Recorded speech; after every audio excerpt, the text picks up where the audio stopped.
حدیث نمبر 1557۔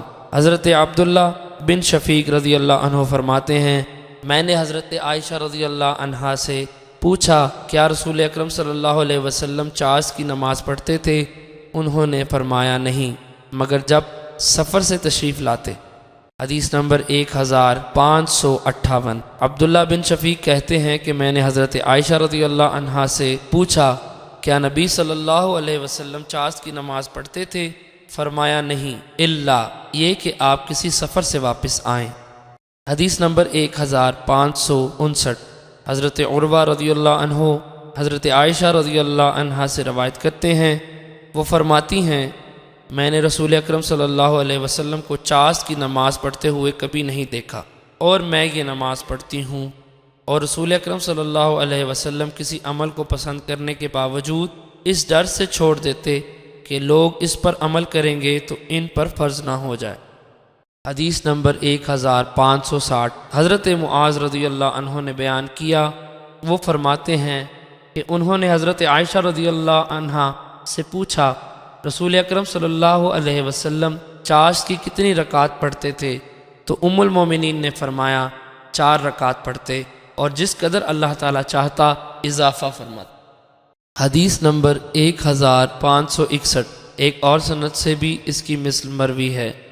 حدیث نمبر 1562۔ ام المومنین حضرت عائشہ رضی اللہ عنہا فرماتی ہیں رسول اکرم صلی اللہ علیہ وسلم چاشت کی نماز 4 رکعت پڑھتے، اور جس قدر اللہ تعالیٰ چاہتا اضافہ فرماتے۔ حدیث نمبر 1563۔ ایک اور سند کے ساتھ بھی اس کی مثل مروی ہے۔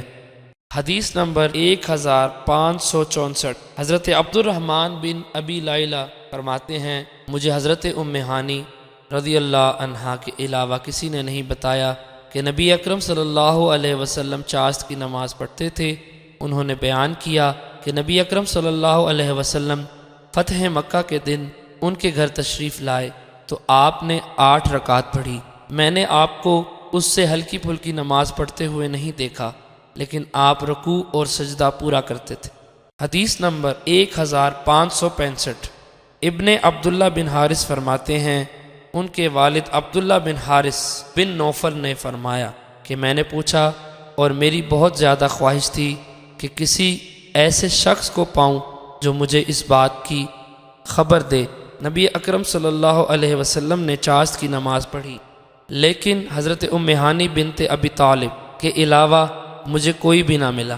حضرت ام ہانی رضی اللہ عنہا نے مجھے بتایا فتح مکہ کے دن نبی اکرم صلی اللہ علیہ وسلم سورج بلند ہونے کے بعد تشریف لائیں اور کپڑا لا کر پردہ کیا، پھر آپ نے غسل فرمایا، اس کے بعد کھڑے ہوئے اور 8 رکعت پڑھی۔ مجھے معلوم نہیں اس میں قیام فرمایا تھا یا رکوع یا سجدہ یا تمام ارکان برابر برابر تھے۔ وہ فرماتی ہیں میں نے اس سے پہلے اور بعد آپ کو چاشت کی نماز پڑھتے ہوئے نہیں دیکھا۔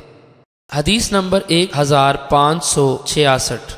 حضرت ام ہانی بنت ابی طالب بیان کرتی ہیں فتح مکہ کے سال رسول اکرم صلی اللہ علیہ وسلم کی خدمت میں حاضر ہوئی تو آپ کو غسل کرتے ہوئے پایا، اور آپ کی صاحبزادی حضرت فاطمہ الزہرا رضی اللہ عنہا نے ایک کپڑے سے پردہ کر رکھا تھا۔ میں نے سلام کیا تو آپ نے پوچھا یہ کون ہے؟ میں نے عرض کیا میں ام ہانی بنت ابی طالب رضی اللہ عنہا ہوں۔ آپ نے فرمایا ام ہانی کو خوش آمدید۔ جب آپ غسل سے فارغ ہوئے تو کھڑے ہو کر 8 رکعت پڑھی۔ اس وقت آپ نے ایک کپڑا لپیٹ رکھا تھا۔ جب سلام پھیرا تو میں نے عرض کیا یا رسول اللہ، میرے بھائی حضرت علی المرتضیٰ رضی اللہ عنہ کا خیال ہے کہ وہ ایسے شخص کو قتل کرنے والے ہیں جس کو میں پناہ دے چکی ہوں، وہ فلاں ابن حبیرہ ہے۔ نبی اکرم صلی اللہ علیہ وسلم نے فرمایا اے ام ہانی جس کو تم نے پناہ دی ہم نے بھی اسے پناہ دی۔ حضرت ام ہانی رضی اللہ عنہا فرماتی ہیں یہ چاشت کا وقت تھا یا چاشت کی نماز تھی۔ حدیث نمبر 1567۔ حضرت ام ہانی رضی اللہ عنہا فرماتی ہیں رسول اکرم صلی اللہ علیہ وسلم نے فتح مکہ کے سال ان کے گھر میں ایک کپڑے میں لپٹے ہوئے 8 رکعت پڑھی، اس کپڑے کے کنارے مخالف جانب ڈال رکھے تھے۔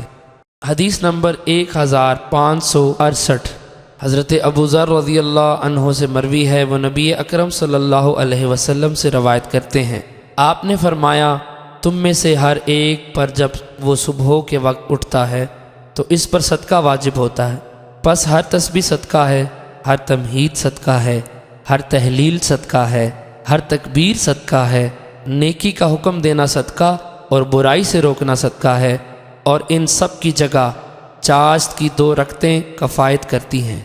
حدیث نمبر 1569 حضرت ابو ہریرہ رضی اللہ عنہ سے مروی ہے، فرماتے ہیں مجھے میرے خلیل نبی اکرم صلی اللہ علیہ وسلم نے 3 باتوں کی وصیت فرمائی، ہر مہینے میں 3 دن کے روزے رکھنا، چاشت کی 2 رکعتیں پڑھنا اور سونے سے پہلے وطر پڑھنا۔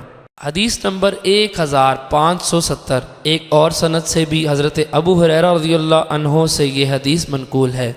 حدیث نمبر 1571 حضرت ابو رافع السائغ کہتے ہیں میں نے حضرت ابو ہریرہ رضی اللہ عنہ سے سنا، وہ فرماتے ہیں مجھے میرے خلیل ابو القاسم نے 3 باتوں کا حکم دیا، پھر گزشتہ حدیث کی طرح ذکر کیا۔ حدیث نمبر 1572 حضرت ابو درداء رضی اللہ عنہ سے مروی ہے، فرماتے ہیں مجھے میرے حبیب صلی اللہ علیہ وسلم نے 3 باتوں کا حکم دیا، میں انہیں ہرگز نہ چھوڑوں جب تک زندہ رہوں، ہر مہینے 3 دنوں کا روزہ رکھنا، چاشت کی نماز اور وطر پڑھنے سے پہلے نہ سونا۔